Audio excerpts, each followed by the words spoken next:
Bonjour, je m'appelle Sylvain Orduro, je suis président de Visua 3D.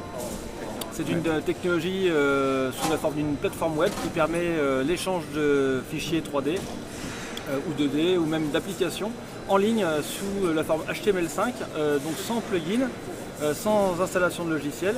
Ça marche sur donc, iPhone, Android, Windows 8 et ça donne aussi l'opportunité de pouvoir imprimer certains modèles. Donc ici on a des modèles dans différentes matières. Voilà, vous avez donc une sorte de nylon, Kevlar, vous avez aussi du gypse, des modèles transparents. Et en fait l'idée c'est que quand on conçoit un modèle, que ce soit un modèle médical, un modèle archéologique ou un modèle industriel, souvent les modèles sont assez importants, sont volumineux. Ici on a la possibilité d'y accéder, donc en temps réel, sans temps d'attente. Alors que d'habitude les fichiers sont plus ou moins importants à charger. Donc là par exemple je vais me connecter pour aller voir un genou d'un de mes amis qui s'est fracturé le genou là.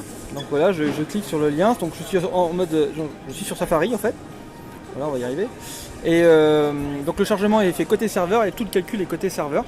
Et ensuite c'est streamé en ligne sous HTML5. C'est pour ça que là, ça tourne sur donc pas de plugin. Pas de plugin, voilà. Donc vous voyez, là j'ai un examen de genou.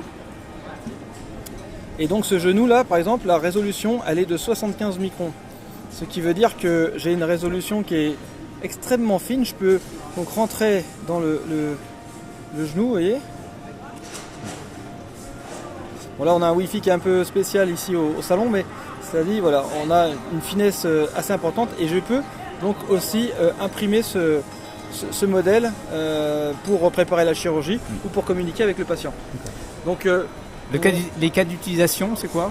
Alors, on a le médical pour le clinique, on a le médical aussi pour tout ce qui est éducation. On est présent dans beaucoup d'universités de médecine pour préparer les étudiants. Par exemple, prenez un modèle comme celui-ci pour s'entraîner sur l'extraction osseuse ou placer des implants et ne pas toucher à la fonte sinusale. C'est un modèle qui vaut à peu près 25 $, alors que travailler sur un cadavre, la résolution elle est un peu passée puisque souvent ce sont des personnes assez âgées, il y a des problèmes bactériels et là en fait grâce à cette technique vous allez pouvoir accéder à un modèle qui ressemble à de l'humain, beaucoup plus jeune, alors qu'une tête de cadavre c'est quand même 600 €. Là vous avez pour 25 €, vous avez l'équivalent d'un examen qui est extrêmement réaliste. Comme on a un bon scanner et qu'on a une bonne restitution au niveau du cloud parce qu'on a tous les voxels, quand on va réimprimer toute la structure osseuse. Donc on aura la même sensation. Donc en fait ce qu'on réalise aussi en partie pour l'éducation en médecine, c'est la visualisation, la sensation par la rematérialisation d'un modèle existant. Alors qu'est-ce que tu recherches ici en venant à San José à la conférence Nvidia? Alors ça fait depuis le début qu'on est ici, donc ça fait quelques années. En fait on cherche des talents. On cherche aussi à discuter avec des partenaires comme aujourd'hui les partenaires qui font du cloud, comme chez Outscale par exemple, ou des gens comme chez ITCube je crois. ITCube, voilà. On s'est vu hier mais c'était très arrosé. Oui, parce qu'on vient aussi boire un peu de vin ici avec les copains. Donc c'est pour ça que des fois la mémoire fuit un peu. Est-ce que tu penses t'installer ou installer l'entreprise ou une filiale ici? Alors oui, effectivement. Donc ici, avril et mai, normalement je devrais m'installer à Silicon Valley. Parce qu'en fait, tout le business se passe sur la côte ouest. Aujourd'hui on a des bureaux à Seattle, des avocats qui se trouvent à Los Angeles. Donc effectivement se trouver à San Francisco ça fait du sens. La R&D en revanche se conserve au Canada puisque vous avez un crédit d'impôt 75% et on a déjà des contrats intéressants avec le CRCHUM de Montréal, qui est un très grand centre de recherche. On a déjà réalisé plusieurs beaux projets avec eux.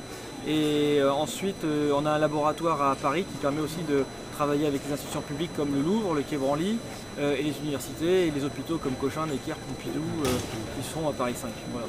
Et tes ambitions ici aux États-Unis, c'est la présidence. Non, en fait, l'idée c'est que des grandes compagnies aujourd'hui auraient besoin de cette technologie pour pouvoir véhiculer des informations toujours plus sécurisées, visibles en 3D, pouvoir être imprimées.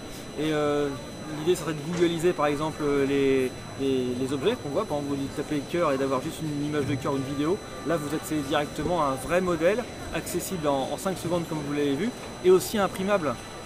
C'est une révolution par rapport à ce qu'on connaît aujourd'hui dans la recherche de la connaissance. Merci Sylvain.